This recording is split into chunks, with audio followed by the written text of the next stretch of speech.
if somebody sneaks up in your house and you don't know who they are and they're just creeping around, they got a big shotgun, who are you gonna call? Yeah, not the Ghostbusters.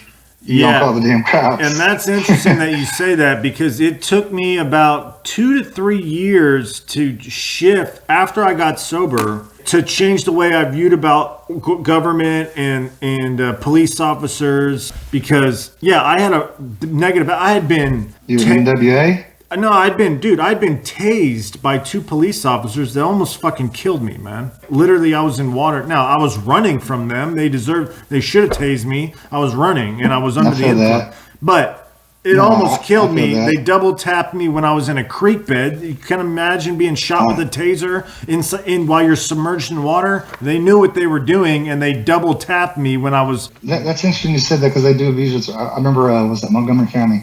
I got a little rowdy and shit because something just set it up, but it was me. I was just like, what the fuck? Kind of like that. Man, next thing I know, I'm in a chair with the spit mask. You know what I'm saying? What is this? I wasn't even like one of those people. I've been seen locked up, the people that deserve to be put in a chair.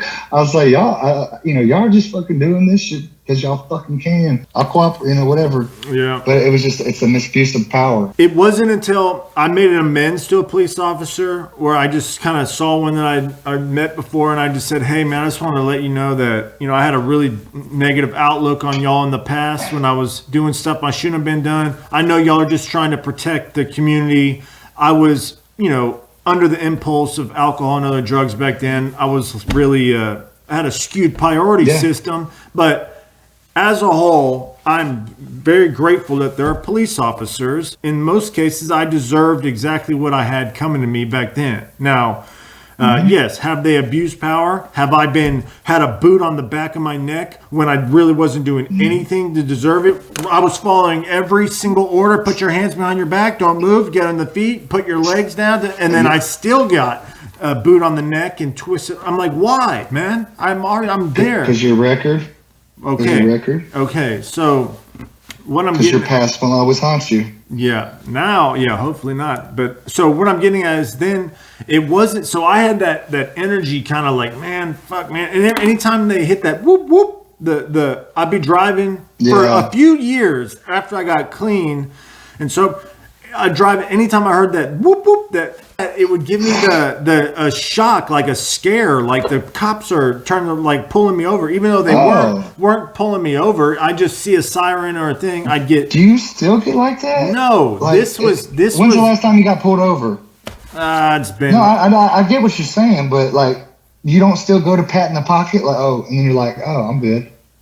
Yeah, I think I hadn't been pulled over in 3 years, and it was for the light on the back of the car. One of the light switches were out or something. It didn't cross your head, what if the person that had this car before dropped the fucking, a Norco on the side, or a bag of it's like, oh my god, and I can't do this. So some of that, no, that didn't happen that time. I had been clean for 7 years at that point. But I know what you're saying, though. I'm just talking about at first, I still was nervous when the cop kind of came to the door, thinking I did stuff, because you're like, oh, they're gonna check my record, they're gonna be asking me stuff, they're gonna pull me out of the car and search the car for no reason, and I'm gonna be embarrassed. That's gone away. PTSD. Yeah, dude, that might be. It kind of is like a PTSD. It's PTSD, dude. It's post-traumatic, because that's what you know. It's just the same thing. This pocket right here. That's where my shit would be. That little side pocket, right? And I swear, anytime a cop gets behind or whatever, and I'm just like, oh shit, I always pat it. I'm like, nothing's there anymore. I don't know what it is or whatever. It's just I guess it's that post-traumatic, It's like a Vietnam flashback. That's interesting you say that. You're the first person that's kind of brought that up to my attention. So it possibly very well could be. By the time I moved into the sober home and came to the house manager, I had already been clean now at that point for 4 years. That's an advanced recovery. I'm managing a sober home. I've got my shit together. I'm getting my master's. I'm really doing life. You're proven. Yeah. And I'll tell you, man, in the past, in my old life, earlier, we'd never call the cops. We'll handle the result. Well, nobody wanted to call the cops on each other. We'll handle it ourselves. No, man, when I was in the sober home, man, and people would get rowdy and I have to protect the group, who do you think I'm calling? I'm calling the cops, because they're coming to handle somebody that I don't have time for this. If someone gets hurt. You don't know what they're capable of. Yeah. All of that, man.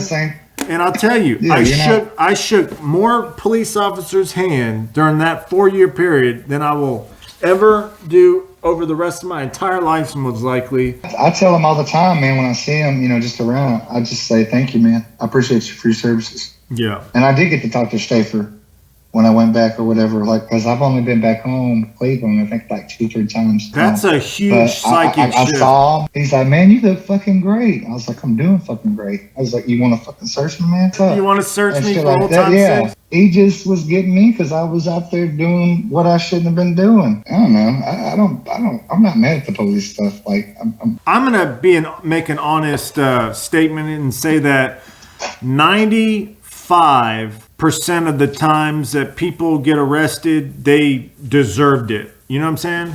I'm gonna that was my experience. Some of those times maybe the force was excessive, but in 95% of the time I actually was breaking the law. What 5% did you go for that it wasn't? The 5% that it wasn't was when they upcharged me to a felony possession of PCP when I had no drugs on me, bro. Yeah, that's my felony, man. I really have a felony possession of PCP when what really happened was I was under the influence of opiates while I was driving and I got in a fender bender. So when they pulled me out, did you catch this 2012? Yeah. It's crazy you say that because I remember seeing you and the Stag J. It shows the arrest thing and like the blotters on the internet. And I saw Kyle Tazinski because there's not too many. Yeah, you know what I'm saying? That's exactly when it was, man. That's a bad outlook too. Like, yeah, and that's on your fucking record. Yep. Wet. Yep. But yeah, it was bull crap. So I didn't. That's a whole. Why? Thing. Like, why did they do it? Why would they do that? Because I lipped off to the cop. I was under the influence of opiates, and I got in a fender bender. It wasn't bad, but there was some damage on my car. So when they came, they had already seen a prior driving under the influence, so they started going through the process, right? Mm-hmm. I blew a 0-0. So I know I'm good. I'm walking the line, just kept me out there for like an hour doing the same thing over and over. And I'm like, look, you got nothing on me. I'm blew a 0-0. I'm just fine. I'm not intoxicated. And I said something like, why don't you just let me go already? I got shit to do. Something like that. He was like, all right, asshole, get in the fucking car. And I get in the car. They take me in for driving without an insurance. That's what I thought I was going in for. And then all of a sudden I get served with papers saying possession of PCP. And I sat in jail a fucking year and they waved a carrot in front of me and wore me down so bad that I just said, let me out of here, man. They were like, we're just reset every 2 months, reset. Come on back in. You can admit to it, reset. And I finally was like, get me out of here, man. I'll admit to anything. I don't care. Sounds like somebody had a hard on for you. Yeah, it was crazy, bro. So I was like 28 back then, man. And I thought like, people will be tolerant of having that. Nope. That fucked up. That's why you went to Senecor? I got out of jail and I had nowhere to go. My parents were pissed. They were like, man, you're not coming back here, you know? Wet head. Yeah. Head. Well, they didn't think that. They didn't care. I was like, Mom, they've literally framed me. I don't have. She's like, I don't give a crap. She's like, we've been going through enough of this bullshit with you for the last few years. It ain't our problem. But that's wild, man. Part of me would say, like, what's that 5%? Like that? Why did they do that to you? Is there something that you did before to beat them? Possibly.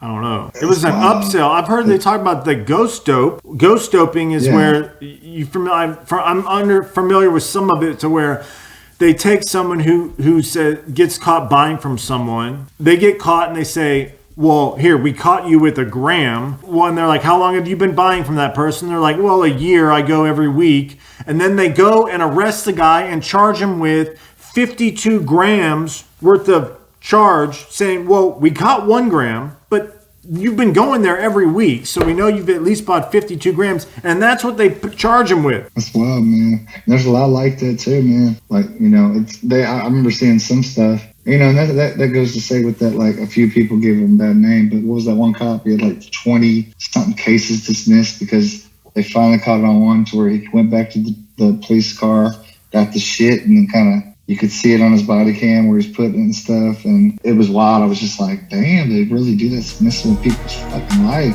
It just sucks.